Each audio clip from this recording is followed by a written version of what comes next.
Good afternoon, thanks for coming. My name is McDonald, M-C-D-O-N-A-L-D. I am the President of the Fraternal Order of Police of Ohio, and I'm here representing the Protect Ohio Protectors Coalition, which represents over 37,000 active police officers and firefighters in this state. I'm joined today by my friend Mark Sanders, President of the Ohio Association of Professional Firefighters, Larry Phillips, President of the Ohio State Troopers Association, and we have a special guest today, General President of the International Association of Firefighters, Schaitberger. We will proceed through the press conference. We will take questions, and then we have a video and a print ad to share with you as well. Tonight we're expecting 4,000 police officers and firefighters from all points in Ohio to gather at Vets Memorial across the street, so we can educate them on the 300+ pages of Senate Bill 5 and its effects on them, their co-workers, and their families. We're going to educate our members, both law enforcement officers and firefighters, on every provision in this bill that has a negative impact on them. We have distributed to you today a position statement on Senate Bill 5 that we have forwarded to every member of the Ohio House of Representatives. We believe that there are 28 points in this bill that have a negative impact on public safety workers in Ohio. We are educating our members. We are educating the members of the House of Representatives, and hopefully, with your help, we can educate the public on all of the negative impact that Senate Bill 5 has. This not only affects our wages and our pensions and our benefits, but it affects our ability to provide safety, equipment, staffing, and other important aspects that literally have a life or death effect on our membership. After the press conference and during the question phase, you can talk to President Phillips from the Troopers Association, who can tell you that they had to sue the state of Ohio because they had defective bullet-resistant vests. We can explain to you how we gained the latest technology to defend our members' lives, such as tasers or upgrades in weapons, and we do that through our collective bargaining process. And the firefighters can tell you about how they need minimum manning to save their lives, otherwise they'll end up going into fires by themselves. I'm not going to go through the 28 points point by point, but I'll be happy to answer any questions that you might have at the conclusion of the press conference. So without further interruption, I'd like to introduce my friend Mark Sanders. Thank you, Jay, and thank you for attending today. Again, Mark Sanders with the Ohio Association of Professional Firefighters. And once again, we come together to discuss some of the deficiencies in Senate Bill 5. Most importantly, you're going to hear today about, we spoke before, about public safety. I emailed out just prior to this press conference a blast email to all our affiliate leaders, and I only had about 10 minutes to collect them. The basic question was, what do you have in your contract now about equipment, about staffing, or about work processes, as the bill states?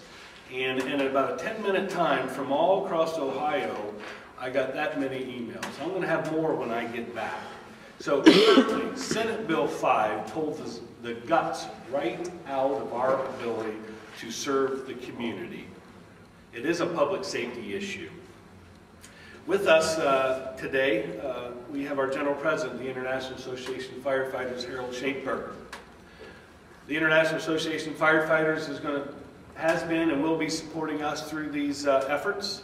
Again, as President McDonald stated, we're going to work with the House in every way possible to see that this Senate Bill 5 is derailed, and we're going to work with the community down the road to ensure that they understand, that Ohioans understand how this bill, the process has been so far, and what it does to affect their public safety. And to that end, you'll see today, before we conclude, after questions, you'll see a video that we're going to be running here in Ohio, specifically to get the citizens to call their lawmakers and show them how important it is that they let them know they're opposed to Senate Bill 5. And then 3 papers, and we have copies, 3 major papers in Ohio. Tomorrow, noteworthy on State of the State, we are going to be running ads regarding the public safety issue with regard to Senate Bill 5. Because quite frankly, the governor may be talking about the state of the state. I can tell you the state of the state will be unsafe under the provisions of Senate Bill 5. So with that, I'm going to introduce our General President of the International Association of Firefighters, General President Harold Schaitberger.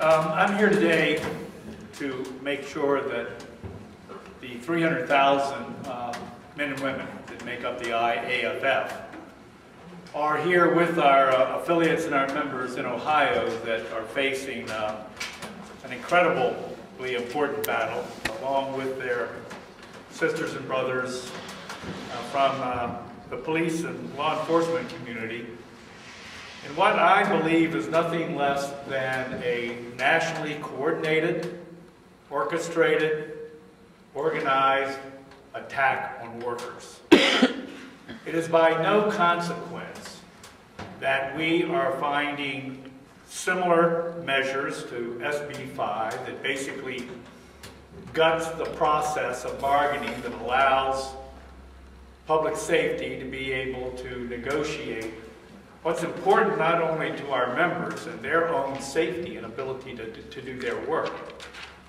but in fact to be able to negotiate those items and areas that provide for the safety of the communities they serve in this state. I can tell you that when you see similar bills in no less than 9 other states, Iowa, Wisconsin, Nebraska, Oklahoma, Florida, and this goes on, almost identical in nature, about government with a power grab to take away workers' rights. When you see that in no less than 12 states we have right-to-work legislation, allegedly to let people the right to work, and really it's the right to work less. Identical bills geographically spread across this country. When you see 15 states that are willing to attempt to take away the political voice of workers and what they call paycheck protection, which is really nothing less than a deception, nothing less than a power grab to disallow workers and their unions to be able to operate in the political arena. And then when you see no less than a half a dozen states growing every day, going even to deny the ability to deduct dues to their organizations. I want to put a national perspective on what we believe that SB5 is really all about. And it's about trying to turn the clock back. It's about trying to take away decades of rights that workers in Ohio, police and firefighters, have earned, and a process that has worked well. And a process that not only serves the workers, but also, as I said, serves the citizens of the communities all across Iowa. I can tell you this international union is engaged on a national basis. We have launched a public relations campaign, but whether we win this where we should, hopefully next week in the House of Representatives here, regardless of that outcome, this battle is not going to end for us, because we will fight it in the referendum arena across this country. We will fight it at the ballot box, and if necessary, we'll do what we've been doing for about 93 years, and that is being able to engage in the political arena and try to make sure that the people that hold the power respect the rights of workers and employees. Thank you. Stay up here, we can all take questions. And anybody have any questions? Jared, you're planning a TV ad campaign, is that what the video is? Yes, go ahead. Well, we've launched a national campaign, and it includes videos. We have 2 ads. This ad, we're going to show that. One ad that is already going to be released. We're buying in small markets. We will be buying in capital markets throughout the country where these battles exist. We have a second video ad that will be released actually in Florida this week, but ultimately will be used whether it's Ohio and in these other states where we're facing these attacks. So it'll be a print, a media, a social network, advertising and public relations effort to make sure that we find that where the people get the facts. And when you tell the real story to the citizens, we've already seen in Wisconsin that they understand what the battle is about and that they're willing to express and to show their support. This is going to be ultimately won on the stage of public opinion, and we're going to be very engaged in that. You say how much is being spent on the campaign in Ohio? Well, I can tell you that we are setting aside a couple of $1 million to do a PR campaign that will be, as I said, engaged everywhere where these battles take place, and working with our state officers and certainly with this Public Safety Coalition. We're not going to be doing anything that isn't very consistent with the program and the plan here, but we are prepared to invest to make sure the people of Ohio get the facts. You said you're prepared to pursue a referendum and ballot issue in Ohio. That is an option in Ohio. Is that an option in the other states that you mentioned? A number of states. We have a number of states where that option is also available, like in Florida, like in Oklahoma. So there's a mix. We have some where they have a constitutional ability, where we'll be pursuing in those states where you can take a constitutional measure to the ballot box. We'll let the people decide. We're pretty comfortable that the citizens, when the people get the facts and have a chance to participate in the real process and help make the decision, that they understand the importance of these worker rights and the importance of maintaining public safety, in this case, through a process that's worked pretty good for almost 3 decades. How important, this is kind of a philosophical question, how important is protesting, showing up, physical bodies at state houses around the country and, getting the numbers there? I mean, is that effective in really changing policy, or do legislators have their minds made up already? And certainly, maybe the country perspective, but here in Ohio, tomorrow, 9:30, we're going to be assembling probably one of the biggest firefighter safety coalition factions for tomorrow to show the governor that it is important that we have the ability to go tell him that the state of the state is unsafe. So I think, yes, our members are engaged. They're concerned. You don't see firefighters coming in the hundreds to thousands to the Statehouse for just any reason. They are concerned for their safety because they know if their safety is mishandled, then the public safety is going to be mishandled. And they're very concerned. And that's why they're showing up, because they want to show their concern. So I don't know if I call it a protest, I don't know if I call it a rally. I call it firefighters being engaged in the process. And they want to show them over there that they're very concerned with what's going on. Jay? I'm taking my kids out of school tomorrow and bringing them down to here to start at 9:30. And then we're going to go see the State of the State address, and we're going to be a part of it. Because I believe that this is democracy in action. This is important not only for the legislators, but it's important for our members to come and let their voices be heard. It gives them the opportunity to really say how this affects them. It might be one thing for Mark or Larry or I to go tell a legislator why this bill is bad. But for a guy who works the midnight shift in Bell Fountain, or a fireman on a ladder truck in Canton, to come and tell their elected representative why this bill is bad holds so much more impact and so much more power than talking to Mark and I, who they see on a regular basis. And that's why it's important that our members show up. That's why it's important they have been showing up, because they are educated, because they are involved, and they are engaged in this campaign, because it affects them every day, not just in their pocketbooks, but in their ability to go home safely at night. Mr. Sanders is quoted in the press release from OA. TFF is saying we'll continue to work with the House to try to fix the bill.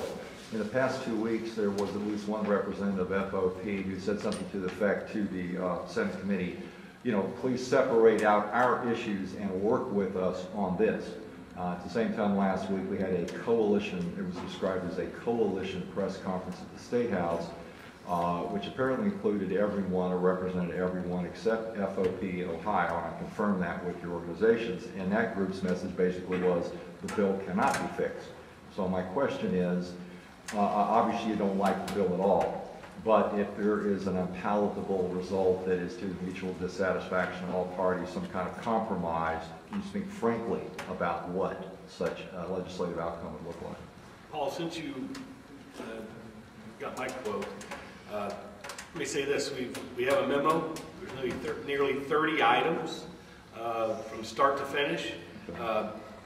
As we've done for the last 28 years, it's our forte to sit down and in good faith, with trust on the other side of the table, sit down and discuss, as many senators said in the very hasty process they had, that maybe this bill needs some refinement. And I think that's been our position all along. Certainly a bill for 28 years could be looked at in certain areas, but to take the whole thing and kick it to the curb, then I think, Paul, that it's very clear that our inability to sit down and discuss in a trustworthy and good faith fashion is out the window. So you see the memo and it speaks for itself. I don't know if Jay had any. I agree.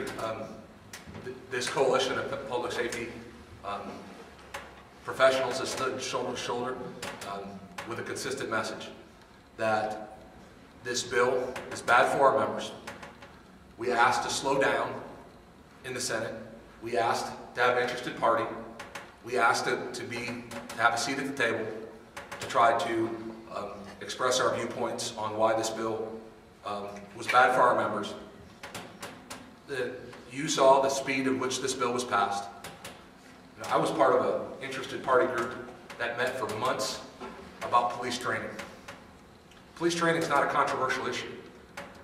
Yet we met with Senator Schaitberger, then Senator Schaitberger, now Congressman Schaitberger, to try to iron out the fine points of that bill before it got introduced.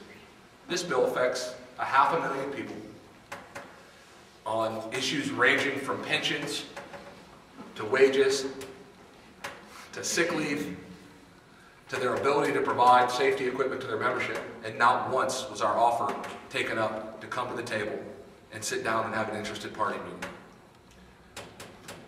We continue to hope that the House fixes this bill.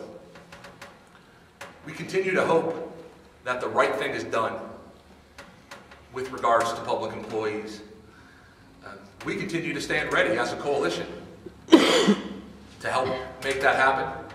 But as you can tell by our memo, a lot of points need to be fixed to make this a bill that's palatable to this coalition.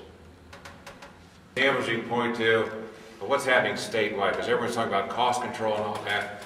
Are you guys willing, or you do definitely have a seat at the table, do your part to control the costs locally? I think we're always willing to sit down with our employers. It has been the case in every corner of Ohio. And you're right, I can point to anecdote after anecdote of how it works, because it works all the time and works often. Within the last couple of weeks, my own police department voted to accept furlough days. A measure now before the Marion City Council to see if they'll accept our offer. The city came to us and said, do you need to cut $800,000 out of the budget? And the police department, you get a third, fire department, you get a third, and the rest of the city government gets a third. You guys willing, or you do definitely have a seat at the table, do your part to control the costs locally? I think we're always willing to sit down with our employers. It has been the case in every corner of Ohio. And you're right, I can point to anecdote after anecdote of how it works, because it works all the time and works often. Within the last couple of weeks, my own police department voted to accept furlough days. A measure now before the Marion City Council to see if they'll accept our offer. The city came to us and said, do you need to cut $800,000 out of the budget? And the police department, you get a third, fire department, you get a third, and the rest of the city government gets a third. The fire department, the police department, both agreed to accept furlough days, and now it's up to city council to see if they will accept it, and I can't imagine why they won't. My wife's a deputy sheriff in Marion County. She's agreed to furlough days, 10 of them last year, 10 of them this year. Our state workers, and President Phillips can talk from a personal experience, but the Ohio FOP has 1,000 law enforcement officers who work for the state of Ohio. 10 furlough days. We have proven time and time again that we have been willing to defer raises. We've been willing to defer longevity payments. We've been willing to defer other forms of compensation, to pay more for our health care, when we've been brought to the table and been brought into the process to try to reduce costs for local government. Quite frankly, it works both ways, and it works well both ways. It works when times are good, and it works when times are bad. As long as both sides have a trust in the other side that everything's on the up and up, it works well both ways. Why have local governments preferred pension pickups to salary increases? Well, it's because it's cheaper for them. If you give me a 1% raise, it costs you more than 1%. Because your overtime costs will go up. What the employer's cost for pension goes up. For Medicare costs go up. Other things that we call roll-up costs. All those things increase with a 1% raise. If you give me a 1% pension pickup, it costs the employer 1%. A 1% raise costs the employer about 1.15%, something like that. And it really came to be because employers wanted to increase the compensation of employees, and they wanted to do it in a cost-effective manner. If you offered me a 1% raise or a 1% pension pickup, I'll take the raise every time. Because that builds on each other, it builds my pension, is now 1% higher, my overtime is worth more money.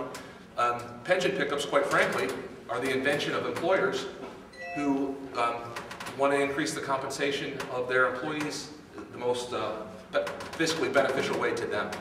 So that's why that happens like that. And even the municipal league, who is often on the opposite side of labor issues than us, supports the issue of pension pickup. Even the municipal league believes that this is a local issue best dealt with locally, not dealt with at the Statehouse. It's early on about pension pickups. If it's true, then management in that case prefers that. You're saying they invented it. Do you think, in fact, that the General Assembly, without really coming out and saying it, is saying, we don't necessarily trust you, management, to do this any more than we trust, the union's motives. This would be their words. They've never said that, but is that your feeling about what they're not saying? Paul, I can only tell you what the sponsor testified to in her sponsor testimony. And when asked that question by Senator Seitz, by the way, that it's better for taxpayers, more efficient for taxpayers to have a pension pickup if they so choose, she said, and I'm pretty close on the quote, it's not about cost, it's about philosophy. It was her philosophy. And I think referring to having skin in the game over and over that day.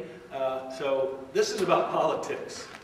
This is not about taxpayers, not about jurisdictions making their budgets, because we do it all the time. You have several local reps in here that make the bottom line in good faith and have done it for the last 5 years as we've been in this economic downturn. This is about power, as our General President talked about, and this is about political philosophy.